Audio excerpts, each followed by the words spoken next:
अस्सलाम वालेकुम। आज हम कुछ मीठा बनाएंगे। मीठा बनाने के लिए सबसे पहले तो मैंने 1 किलो दूध ले लिया। 1 किलो दूध में 2 टेबल स्पून साबुदाना, 2 टेबल स्पून कस्टर्ड घोल लिया। अगर आपके पास तुफ्त मलंगा है तो आप वो भी 1 टेबल स्पून ले लें, 2 ले लें। वो अच्छा, सेहत के लिए अच्छा भी होता है, जायका अच्छा आता है, लेकिन मेरे पास वो नहीं है, मैं नहीं डालूंगी। कुछ फ्रूट ले लिए, इसमें कीवी, सेब, केला, आपको जो जो फ्रूट पसंद हो वो भी डाल सकते हैं। अब मैं करूँगी यूँ कि ये जो है साबूदाना, इसको धो लेती हूँ। धोकर इसी दूध में डाल देती हूँ। फिर मैं दूध चूल्हे पर रखूँगी और साथ साथ आपको दिखाती रहूँगी।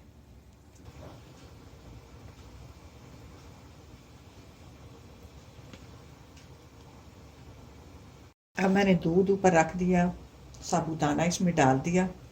अब इसको 2-3 जोश देते हैं। पहले साबूदाने को थोड़ा गला लेते हैं। अब डालेंगे 4 चम्मच चीनी।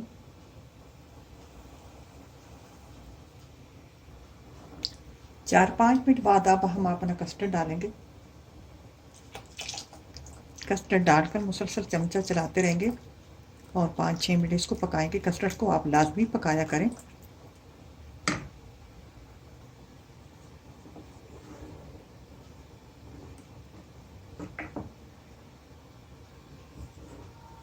इस वक्त मैंने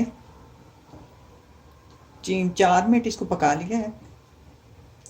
आप इस वक्त आपके पास तुख मलंगा होता तो वो डाल देते, मेरे पास वो नहीं है, अब मैं वो नहीं डालूंगी।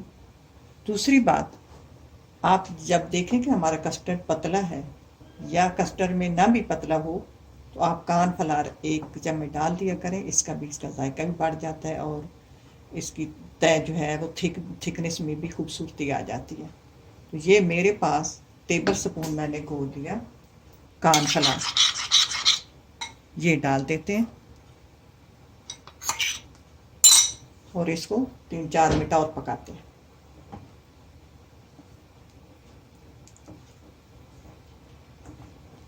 अब इसको मैंने 7 से 8 मिनट हो गए पका लिया। अब इसकी ये है कंडीशन आ गई है।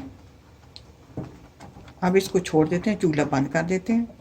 थोड़ा इसी बोल में ठंडा होने का इंतज़ार करते हैं, फिर सर्विंग बोल में डालेंगे।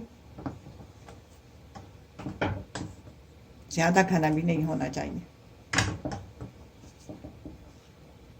अब मैंने उतार लिया। अब हमने फ्रूट काट लिया है।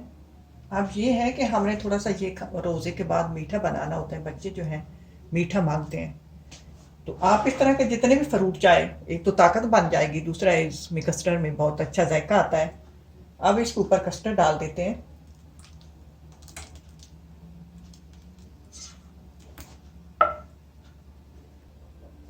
कुछ फ्रूट हम ऊपर सजावट के लिए डाल देते हैं।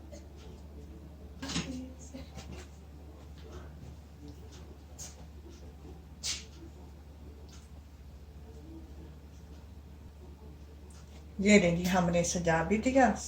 अब इसको फ्रिज में रख देते हैं, 3-4 घंटे रहते हैं तो इंशाल्लाह इफ्तारी तक सेट हो जाएगा। तो ट्राई करना, अल्लाह करे आपको भी पसंद आए और दुआओं में याद रखना। अल्लाह हाफिज़।